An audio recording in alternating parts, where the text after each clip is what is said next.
નેહા એક ખૂબ જ સંસ્કારી અને શાંત સ્વભાવની મહિલા હતી, જેનું જીવન બહુ સામાન્ય હતું, પરંતુ તેનું દિલ બહુ મોટું હતું. સ્નેહાના લગ્ન થયા હતા રવિ સાથે. રવિ એક ખાનગી કંપનીમાં નોકરી કરતો અને પોતાના પરિવારને ખૂબ પ્રેમ કરતો. બંનેનું જીવન ખુશીથી ભરેલું હતું.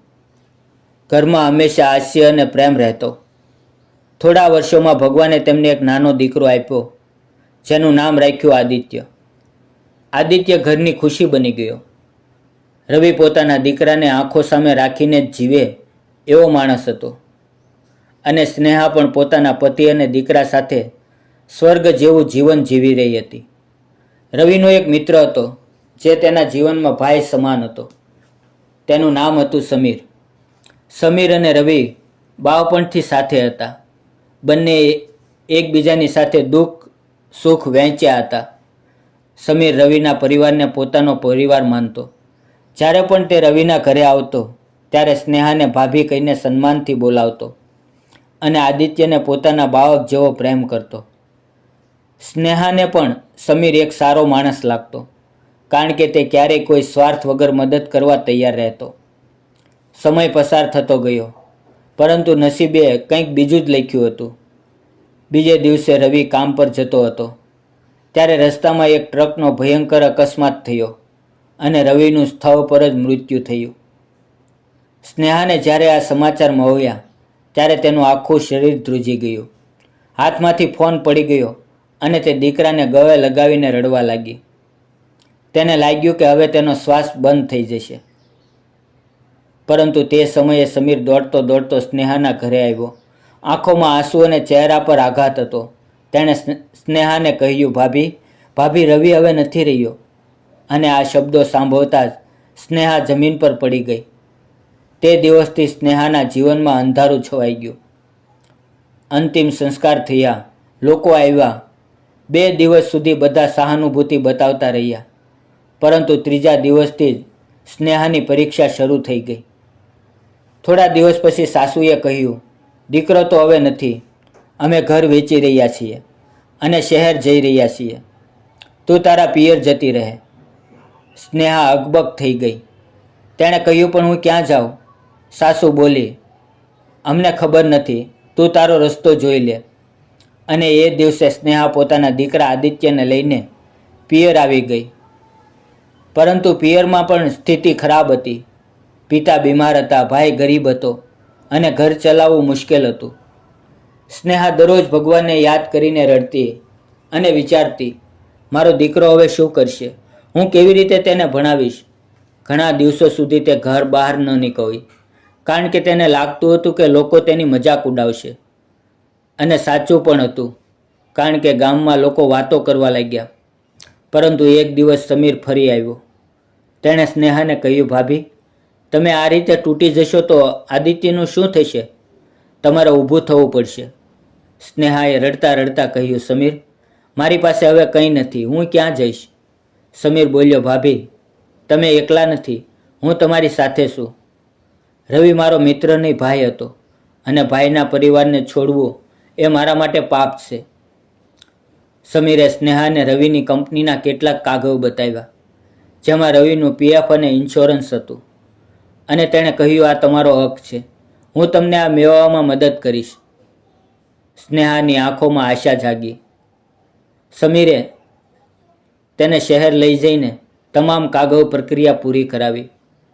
થોડા મહિનામાં સ્નેહાને થોડા પૈસા મળ્યા, પરંતુ સમીરે તેને સમજાવ્યું, ભાભી, પૈસા એકવાર મળશે, પરંતુ જીવનભર ચલાવવા માટે તમારે કામ કરવું પડશે.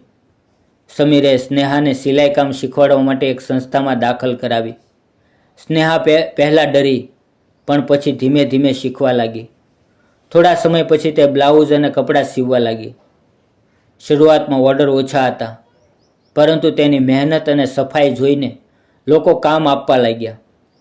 સ્નેહા હવે પોતાના પગ પર ઊભી થવા લાગી, પરંતુ ગામના લોકો ફરી ગંદી વાતો કરવા લાગ્યા.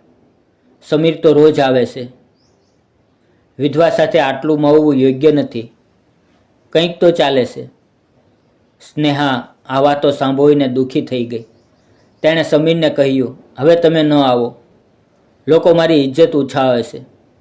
સમીર શાંત અવાજમાં બોલ્યો, ભાભી, લોકો હંમેશા બોલશે, પરંતુ તમારે તમારું જીવન જોવાનું છે.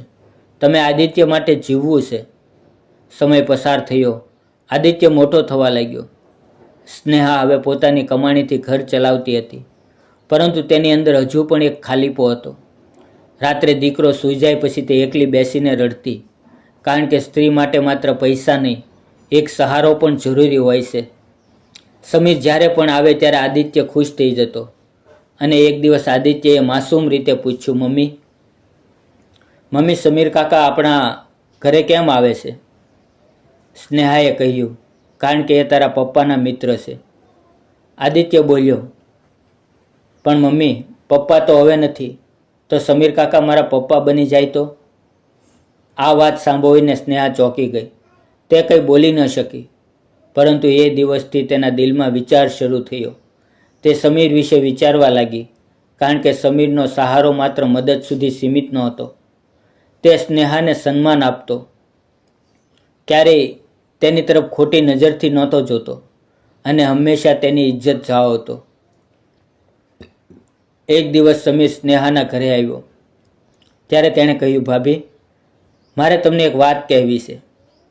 સ્નેહાએ કહ્યું, કહો.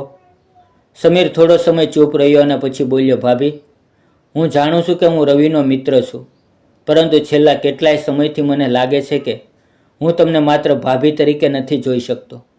હું તમને જીવનસાથી તરીકે સ્વીકારવા માંગુ છું. હું તમને પ્રેમ કરું છું. આ સાંભળીને સ્નેહાને આંખોમાં આંસુ આવી ગયા. તે ડરી ગઈ. તે બોલી, સમીર, આ શક્ય નથી. લોકો શું કહેશે? તમે રવિના મિત્ર છો.